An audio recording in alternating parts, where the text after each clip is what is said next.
Além da evidente vocação do Brasil para as energias renováveis, o desenvolvimento de operações como a de eólica offshore e de hidrogênio de baixa emissão de carbono, criam desafios tecnológicos e também oportunidades para saltos de inovação. Alguns exemplos já são visíveis, como as pesquisas do mar, que tiveram início em 2012 e permitiram o lançamento da boia remota de avaliação de ventos offshore, uma tecnologia desenvolvida de forma inédita no Brasil para a prospecção de energia eólica offshore. De quebra, esse mercado pode impulsionar novos polos de inovação em todo o Brasil, especialmente no Nordeste, e um maior envolvimento das universidades em pesquisas aplicadas no setor. Nesse contexto, o Instituto Senai de Inovação em Energias Renováveis tem papel de destaque, como principal referência do Senai em pesquisa e desenvolvimento e inovação.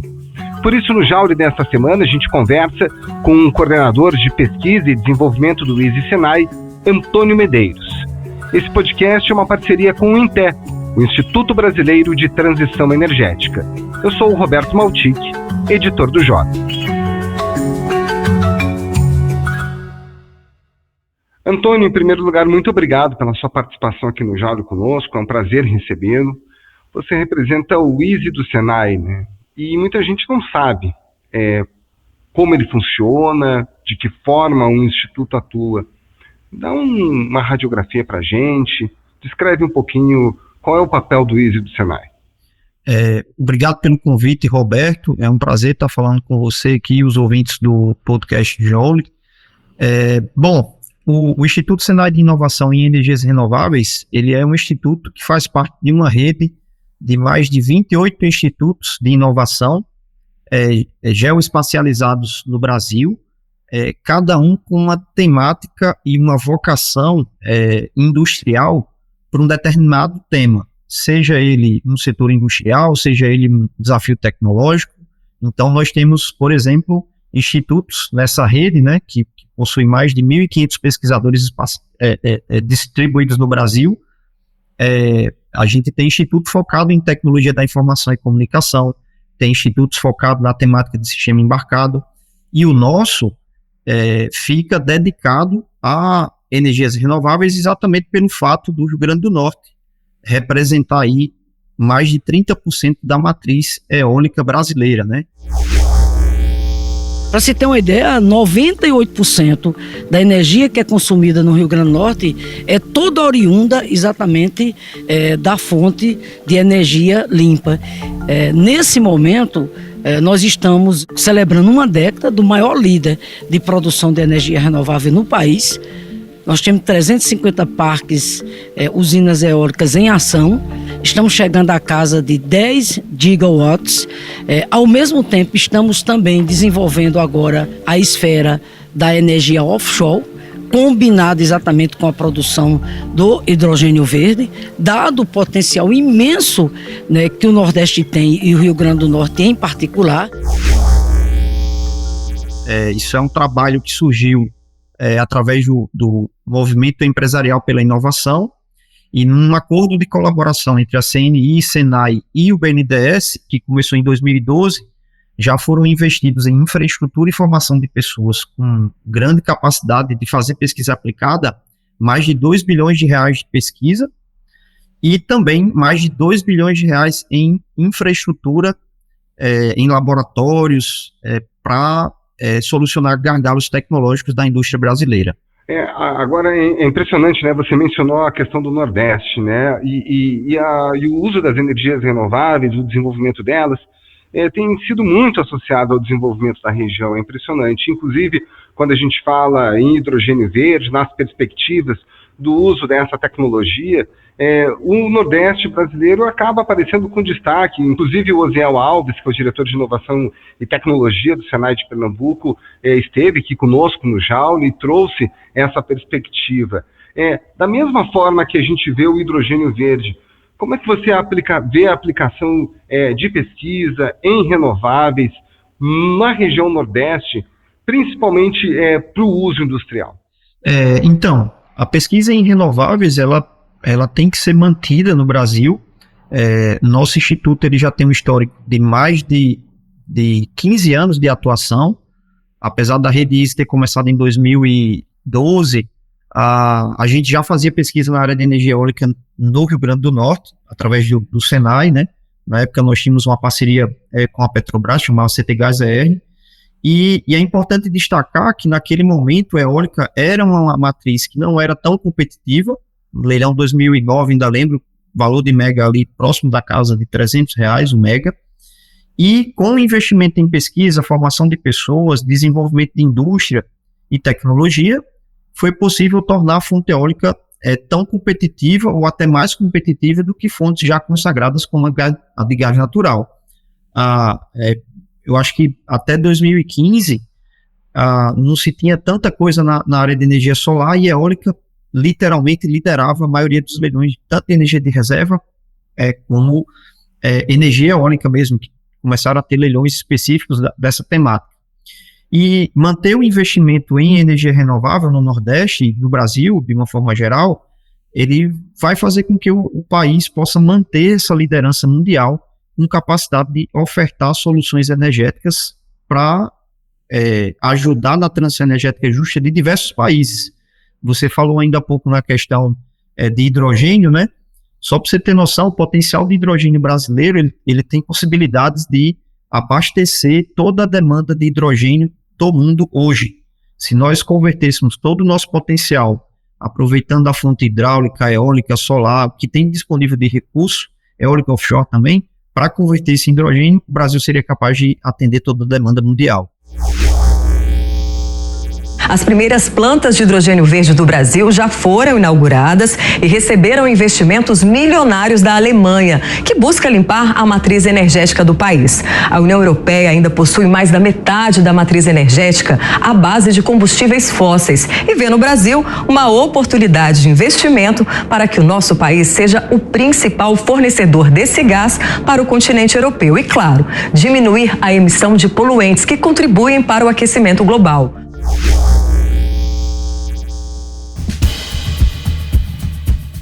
Esse podcast tem o apoio do Instituto Brasileiro de Transição Energética. O INTE é um think tank do setor energético formado por associações de classe dos segmentos de óleo e gás, energia elétrica, combustíveis e derivações. A gestão é autônoma e apartidária. E o objetivo principal do INTE é fortalecer um ambiente propício à discussão sobre energia no Congresso, oferecendo suporte técnico à Frente Parlamentar de Recursos Naturais e Energia. E aí, Antônio, a gente fala de empecilhos, né, de gargalos que são importantes, que a gente precisa enfrentar. Na sua avaliação, quais são esses principais gargalos de infraestrutura para que a gente realmente consiga ampliar essas fronteiras, não talvez utilizar todo o potencial, mas a maior parte do nosso potencial para renováveis, que, né, por uma série de razões é altamente positivo e tem uma perspectiva excelente aqui no país. Então vamos lá, né? Sobre essa questão de infraestrutura, né? Eu acho que o Brasil tá carimbando o passaporte dele, né? Para esse futuro que chega tão próximo. E a transição energética justa, onde diversos países têm buscado colaboração com o Brasil para viabilizar a exportação de hidrogênio, por exemplo, outras formas de energia líquida, né? Ela vai fazer com que esses gargalos que existem hoje, como por exemplo a infraestrutura de transmissão, que obriga muitas vezes a você fazer desligamento de alguns parques eólicos e solar no momento em que tem muito recurso renovável, com essa transição e a difusão da indústria de hidrogênio, o PL foi votado há pouco mais de um mês aí, sancionado pelo governo também dessa janela. Isso vai fazer com que hoje, inclusive, gargalos de infraestrutura de transmissão possam ser sanados e o Nordeste possa atrair essa grande indústria de hidrogênio para viabilizar a ampliação dessa utilização do potencial energético que nós temos, que é bastante abundante, e isso, inclusive, evitará, né, você vai estar colocando carga junto da fonte de geração, você vai estar colocando consumo ali, e isso vai fazer com que se evite, inclusive, questões relativas ao desligamento, né? Que o próprio setor está reclamando bastante, né? Que o ONS está operando, mandando desligar, e isso é por conta da do ordenamento de despacho, que no contrato, quando o camarada ganhou a usina, ganhou o leilão lá atrás, ele assinou e, obviamente, o governo tem que seguir a regra que está escrita no jogo. Necessariamente tem que ser feito algumas revisões para evitar esse desligamento, mas eu acho que agora a gente está com uma janela de oportunidade muito grande, né, para trabalhar aí nos próximos 4, 5 anos, para, por exemplo, quando, inclusive, o mercado eólico offshore se consolidar, nós temos infraestrutura de portos, dutos para escoamento, linhas de transmissão, para viabilizar o aproveitamento ainda maior do potencial de energias renováveis do Brasil. Então, basicamente, o que você está falando é mais transporte e transmissão. São os 2 pontos aí que a gente precisa atacar. Você consegue dimensionar o quanto que a gente está atrasado, ou qual é a importância, em termos relativos, de novos investimentos? Veja, eu acho que a gente está no momento ideal de fazer esse planejamento de curto prazo para, em 4 anos, estarmos aptos a receber esses grandes investimentos.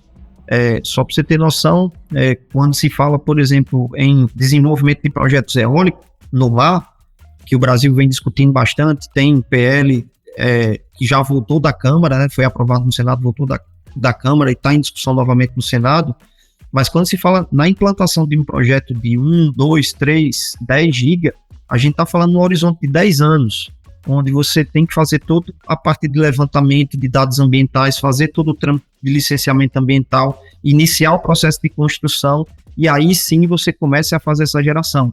Para hidrogênio, é exatamente a mesma coisa. A gente teve a questão da aprovação do marco legal e agora inicia-se a fase, de fato, o licenciamento. Os empreendedores que já tinham algum memorando de entendimento, algum protocolo junto a algum órgão ambiental estadual, eles deverão iniciar com a fase executiva, de fato, né? Antes se estava só na fase de planejamento, etc. Agora sim, começa-se a fazer o levantamento dos dados ambientais para viabilizar o licenciamento, e o mundo inteiro está em busca de hidrogênio. E, obviamente, as próprias indústrias que fabricam esses equipamentos ainda não estão preparadas. Só para você ter noção, o tempo de espera hoje de um eletrolisador de faixa, de 2 a 5 mega, a gente está falando em questões relativas a 18 meses.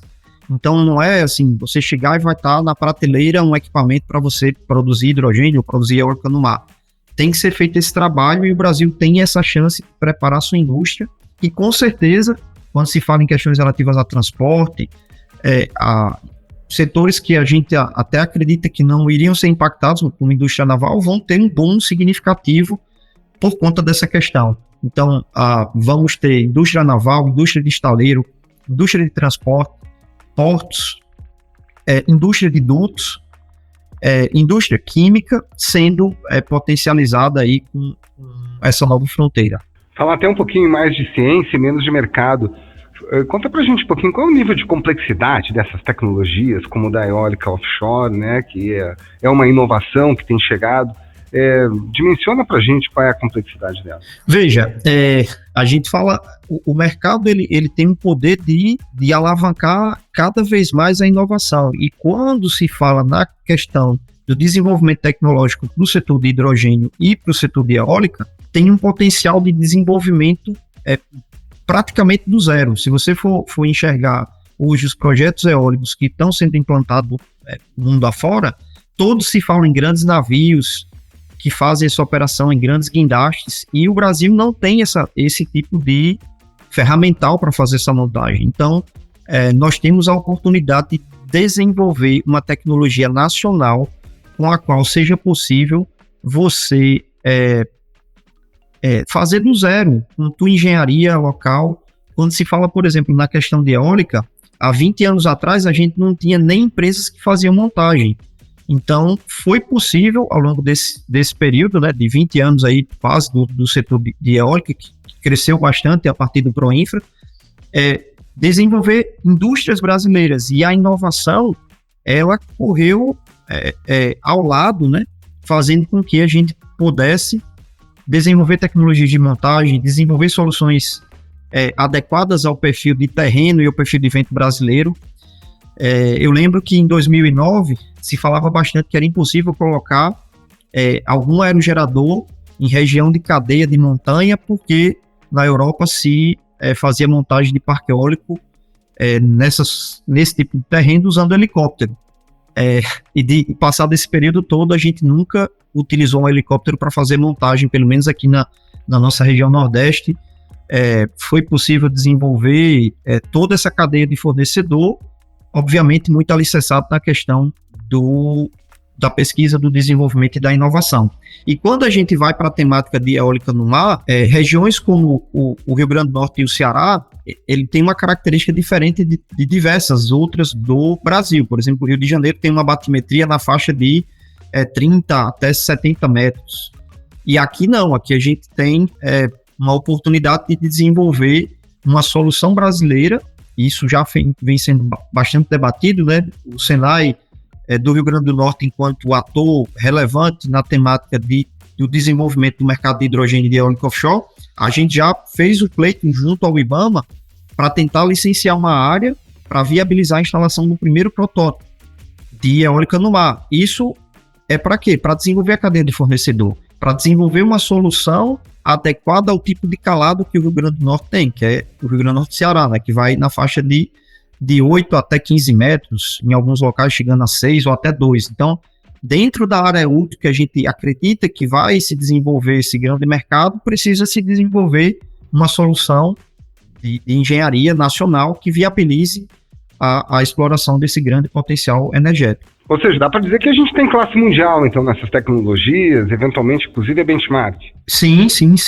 A gente vai ser o megawatt eólico offshore mais competitivo do mundo, exatamente pela questão da condição do nosso vento. Só para você ter noção, nós já fazemos pesquisa na área oceânica, né, investigando os ventos do mar desde 2012. Então, se não tivesse iniciado aquele trabalho lá atrás de começar a medir potencial eólico em regiões de plataforma de petróleo, a gente não teria descoberto essas bacias de vento que são maravilhosas, né? Com vento aí, com médias aí na faixa de 10 metros por segundo. E esse trabalho que nós estamos desenvolvendo em parceria com a indústria nacional é para tentar atrair investimento para desenvolver a nossa cadeia local e poder transformar ainda mais a realidade da energia renovável brasileira. 1 litro de hidrogênio é capaz de gerar 3 vezes mais energia do que 1 litro de gasolina, com a vantagem de só liberar vapor de água, diferentemente do CO2 emitido na queima de combustíveis fósseis. O Nordeste do país se desponta como a região ideal para produzi-lo, já que para quebrar a molécula de água é usada muita energia e para ser verde, a matriz precisa vir de uma forma sustentável, como o vento e o sol. Além desses recursos naturais, a facilidade do produto ser distribuído internacionalmente através dos portos é outro ponto favorável do Nordeste. Para a gente dar exemplo, né, para o nosso ouvinte aqui ter uma percepção, né, dessa questão mais de desenvolvimento mesmo, né? O Instituto ele investe recursos em P&D no Brasil inteiro, no tema de transição energética. É uma das entidades que lidera esses investimentos, né? E com todo o conhecimento aí que você agrega ao longo dos anos, você poderia pontuar para a gente algum investimento ou alguns investimentos de sucesso que chamam a atenção pelo nível de complexidade, pelo nível de potencial de crescimento econômico, inclusive, associado, que já foi desenvolvido, em termos de exemplos? Claro. Bom, nosso instituto ele atua para ajudar as empresas do setor de energia, principalmente, né? O foco dele é renováveis, então a gente atua tanto na aplicação de energias renováveis em processo industrial, mas também desenvolvendo tecnologias para aproveitamento energético, né, desse potencial. E temáticas como mapeamento, por exemplo, a gente fez o desenvolvimento do primeiro floating LiDAR brasileiro. O que é isso? É uma boia oceanográfica que ela também consegue medir os ventos na altura que os aerogeradores serão instalados. A fase 1 desse projeto, que durou de 2021 até 2023, ela contou com investimento da Petrobras de cerca de 13 milhões de reais para fazer esse desenvolvimento. E na fase 2 a gente está criando um lote pioneiro, né, para viabilizar o teste em diversas condições de mar brasileira, para aí sim a gente ter um produto comercializado comercializável e testado, né, nas diversas condições de mar e vento do Brasil, para que ele possa ser escalonado. E essa fase 2 desse projeto está na faixa aí de 60 milhões de reais.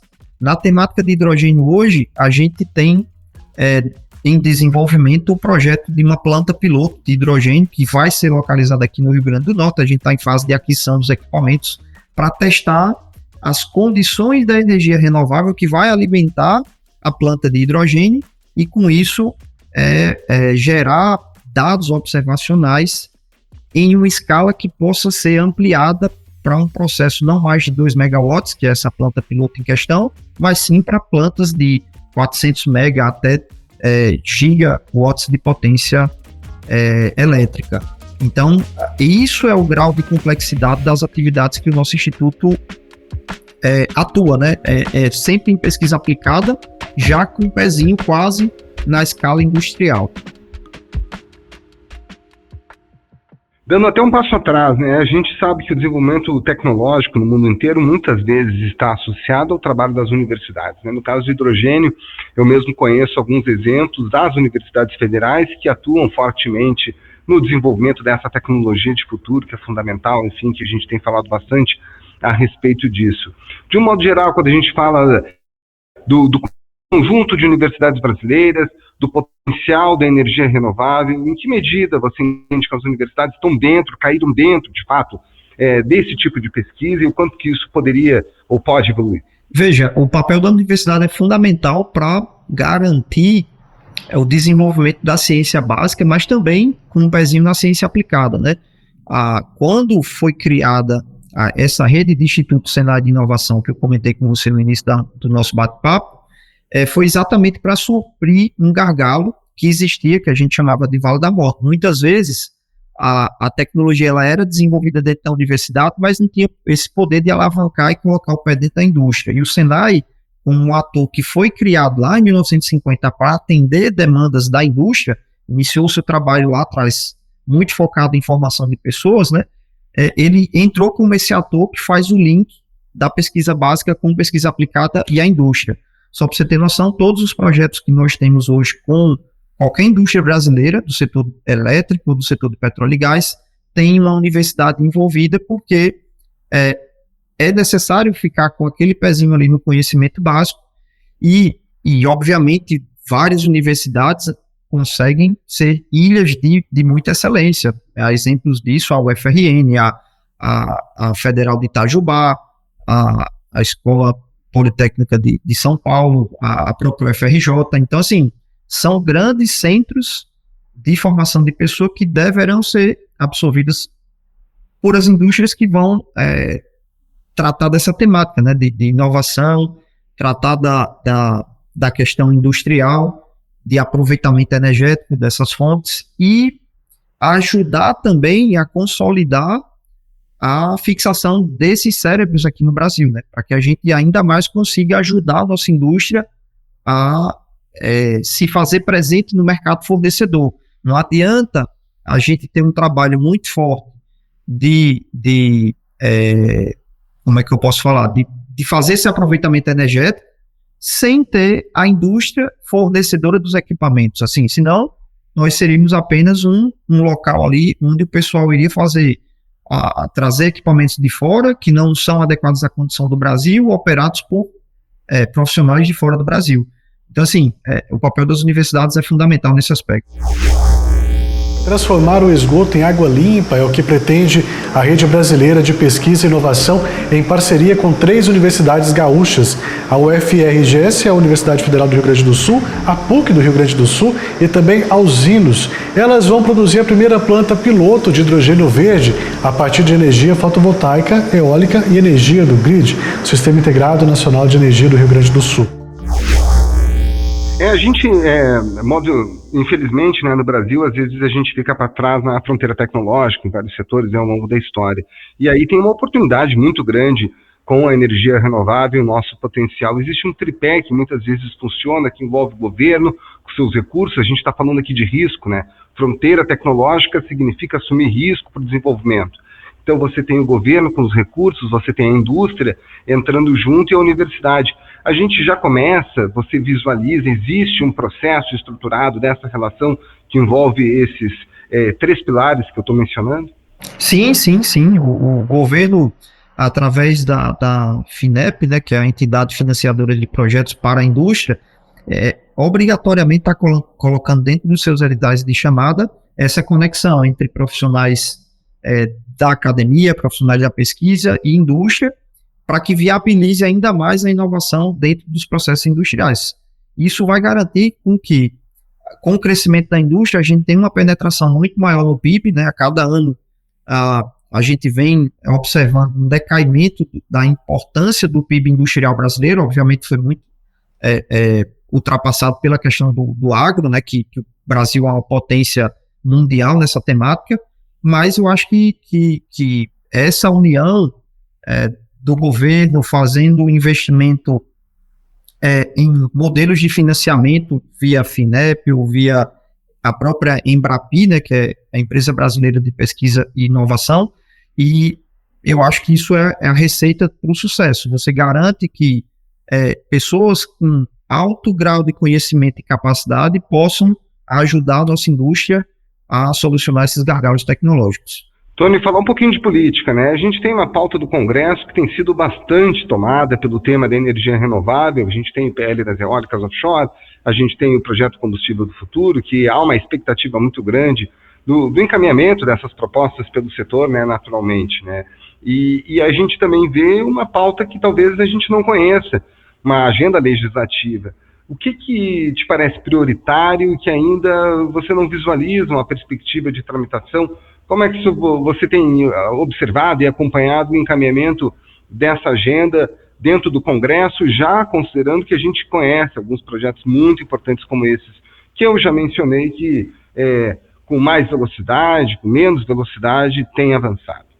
Eu acho que o Estado brasileiro, né, ele tomou a decisão, tanto o Congresso quanto o governo, de discutir essa questão da temática da transição energética justa.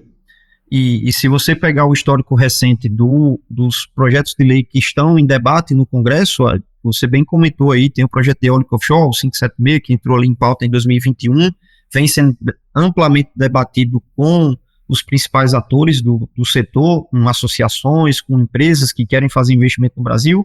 Já tivemos o projeto de lei de hidrogênio que nasceu um pedaço na Câmara, outro no Senado, foi debatido e esse ano já foi aprovado. Tem o PL de Combustíveis do Futuro, que, ao meu ver, poderá garantir o nascimento de uma indústria que já está presente no Brasil, mas que pode ampliar ainda mais a sua participação, né, quando se pensa, por exemplo, em produção de combustíveis sintéticos de aviação, aproveitando muito do nosso potencial do agro.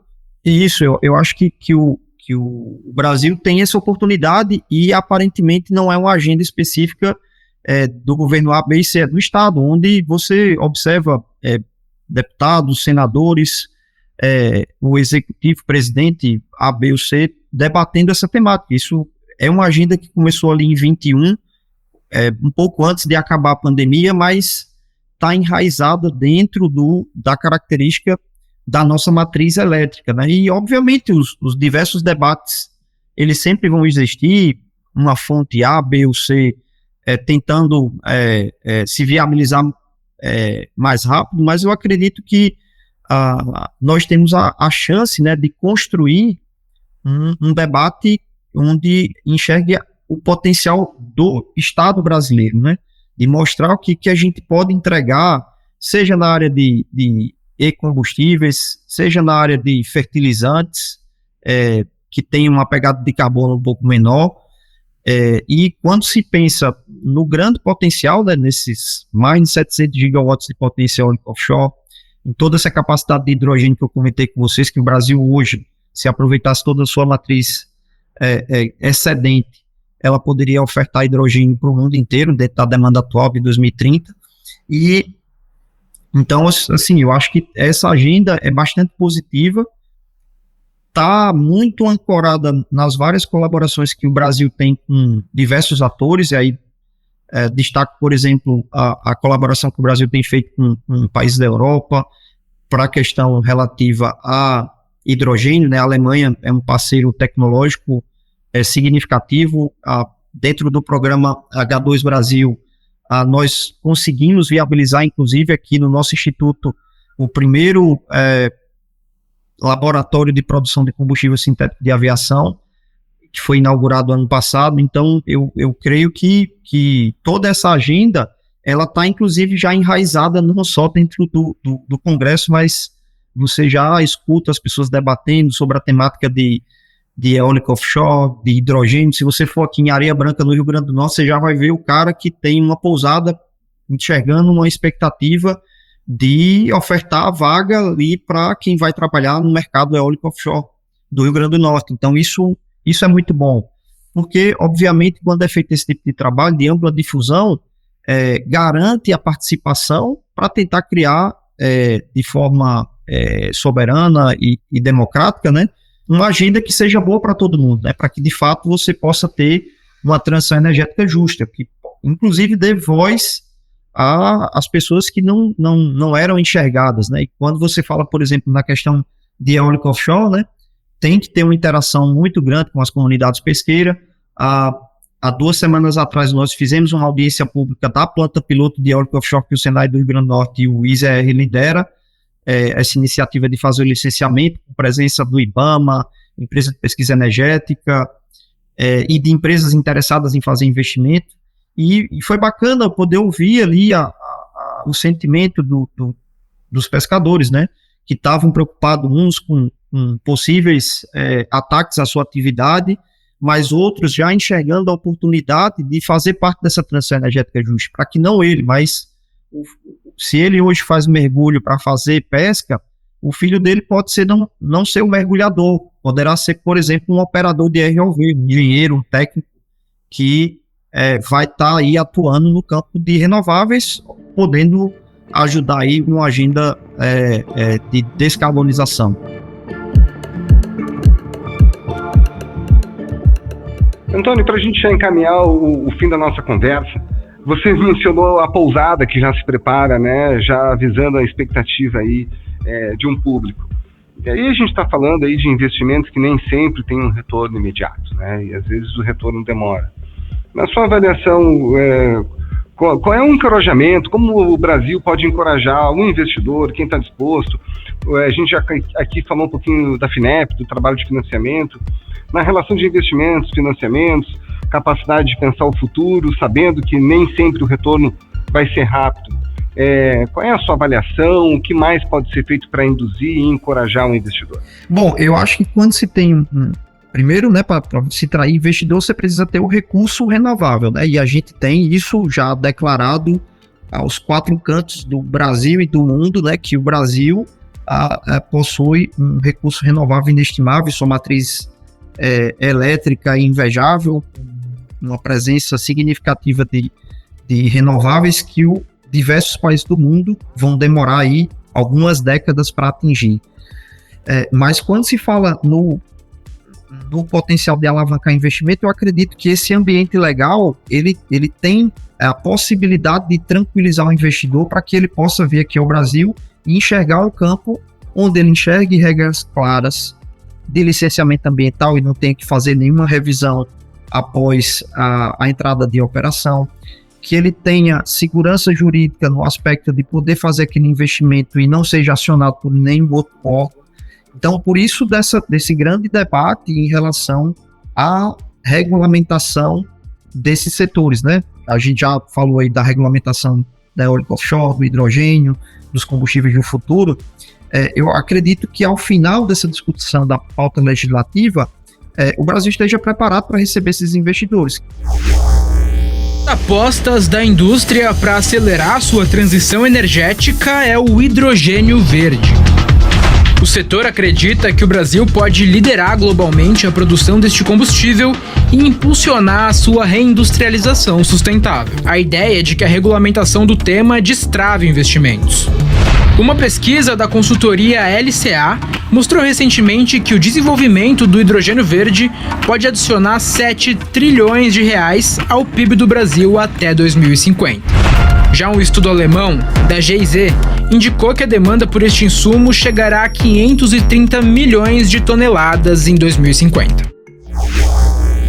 Ao passo que a gente comentou do investimento das universidades e do próprio Senai, a rede que tem presença em todos os estados do Brasil, nós estamos fazendo o dever de casa de nos preparar para essas profissões de futuro. Se você fala, por exemplo, na questão de eólica offshore, a gente já tem que estar pressionando o setor de ensino para que pense o profissional que vai estar trabalhando nesse parque eólico aí em 2032, para que pense no eletrotécnico, no eletromecânico que vai operar e manter as plantas de hidrogênio que vão estar em operação em 2030.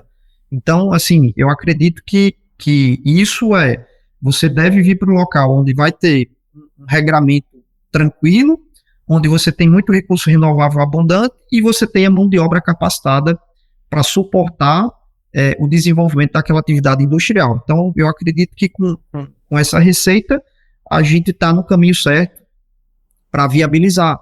Tem existido um movimento do próprio governo, né, atual, de mapear quais são essas profissões de futuro, e aí quando se fala na temática de energia, o próprio Ministério de Minas e Energia tem um grupo de trabalho junto do MEC para pensar isso, pensar iniciativas de fomentar o desenvolvimento da cadeia. A ANEEL recentemente lançou uma chamada pública para que empresas do setor de energia apresentassem projetos. Foram apresentados projetos que superou os 100 megawatts de potência instalável de hidrogênio, com investimentos aí ultrapassando os 2 bilhões de reais, né? Daqui mais uns dias a própria ANEEL vai divulgar a lista desses interessados que foram aprovados dentro do teu regramento, né? As empresas naquele momento da chamada pública apresentaram a intenção de desenvolver aquele projeto específico de pesquisa, mas aí vem o passo 2 agora, que é a chancela da Agência Nacional de Energia Elétrica para viabilizar. E essa pequena semente, né, nessa temática de hidrogênio, ela vai ser o que foi lá atrás o Proinfra para a área de eólica, onde foram contratados alguns pequenos projetos, começou algumas pesquisas muito isoladas, mas hoje, por exemplo, eólica representa a terceira fonte, já chegou a ser a segunda fonte de energia viável, competitiva, com tecnologia brasileira, com empresas que até então nem faziam parte da cadeia. Se você pegar a história da VEG, por exemplo, ela não participava fornecendo aerogeradores, até entrava fornecendo subestações, transformadores, etc. Mas em 2014 entrou ali firmemente um grande corpo técnico e uma empresa com um lastro multinacional, entregando equipamento que foi desenvolvido no Brasil por engenheiros brasileiros, tanto no mercado nacional como no mercado internacional. Então, assim, eu acho que esse trio aí, ela vai viabilizar o investimento e o financiamento desses projetos de energia renovável no Brasil. Antônio Medeiros, diretor técnico do Instituto Senai de Inovação em Energias Renováveis, o ISE, muito obrigado pela sua participação aqui no Joule, podcast de Energia do Jota. Um abraço e uma ótima semana. Este foi o Joule desta semana. O podcast de Energia do Jota é uma parceria com o INTE, o Instituto Brasileiro de Transição Energética. A produção é do Estúdio Jota, a nossa área para guiar marcas a pautar o debate público e impactar tomadores de decisão. Neste programa, colaboraram João Guilherme Lacerda, Letícia Paiva, Thiago Aguiar e André Rossi. Foram usados áudios da Carta Capital, Jovem Pan News, Câmara dos Deputados, Jornal da Gazeta, AgroMais e da CNN. Até a próxima!